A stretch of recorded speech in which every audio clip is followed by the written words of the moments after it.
Hello, everybody. Average Gamer. Welcome to another episode of Supreme Ruler, Beginner's Guide. In this episode, we're actually going to be looking at diplomacy, how it actually works. Now, in this game, diplomacy is both complicated and simple. It's simple in the options you have and what you can do. It's complicated in the fact that there is a lot of stuff going on in the background. If you forget to do things or you do stuff that pisses off other people, it'll affect things quite considerably. So like you'll notice here in our world here, in our Let's Play, people are pretty much polarized on either side of something, right? They either hate us or love us. Now, that's because of a few things. So, people hate you because of multiple reasons. One, being hostile towards your neighbors, building up a large military, building up lots of military units.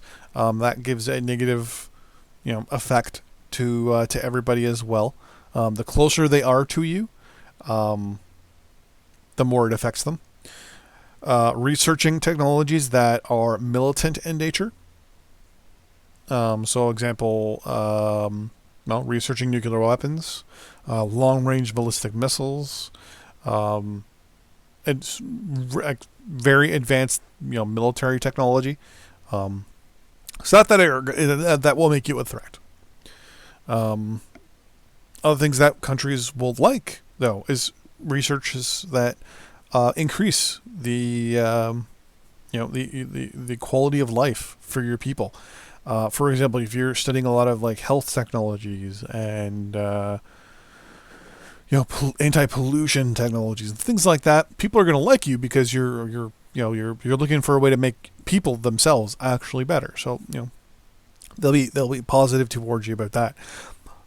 What also comes to positive and negativity is treaties and certain things like that. So, for example, when you sign an arrangement with a country. So the U.S. and Iraq hate each other. I'm at 50%, so 100% is I love you, 0% is I hate you, 50% is I really don't care about you. What do you do?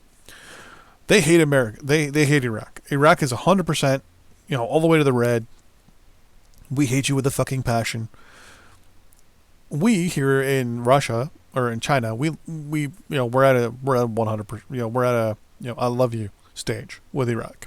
If we sign an arrangement, if we start dealing with them economically and start doing deals with them, that will actually negatively impact our relations with the United States, because we're dealing with someone they hate.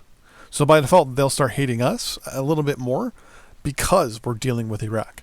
Like I said, a lot of stuff happens in the background. Some things you can do as well to offset certain things. Oh, and one thing I want to mention too. The more a country hates you, the worse it's going to give you in deals. What I mean by that is, for example, if 1 ton of oil costs $1, and you turn to, say, the U.S. in the situation we're in where they hate us, and we say, I would have to give you 1 ton of oil for $1. They'll respond back with, no, but we'll give you, we'll take 1 ton of oil for 10 cents.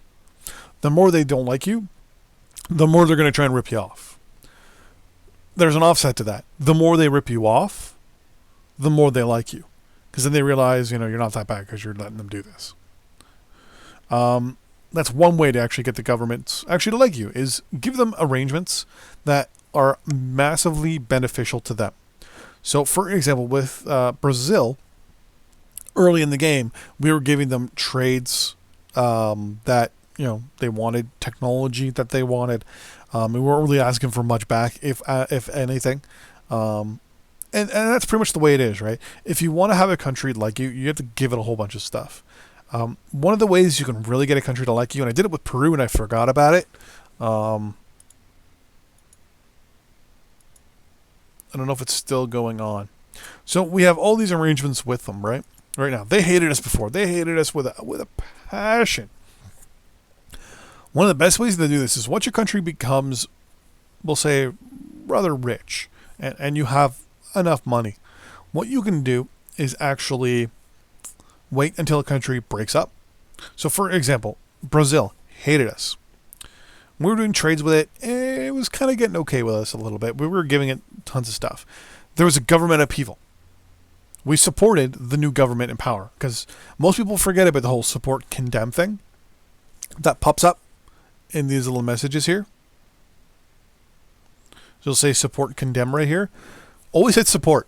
Always hit support. Doesn't matter what it is, just hit support. Because that will actually positively impact your your relation with that country. If you condemn the new government that's come into power, they're going to hate you automatically. I always just support. So that's the first thing, right? Second thing is I like to give money. If you can afford it, give money to countries. So if you're making $1 million, we'll say $1 million, throw out 200 grand at a country over 90 days. That will actually affect your diplomatic rating more with that country than anything else. If you just give them straight cash, you're basically buying them. We've done that with Algeria over here. We've done it with Greece and a couple other countries in Eastern Europe. We did it with Cuba. We did it with Haiti, the Dominican Republic. We did it with Indonesia over here, and we actually did it with Sierra Leone and the Gold Coast.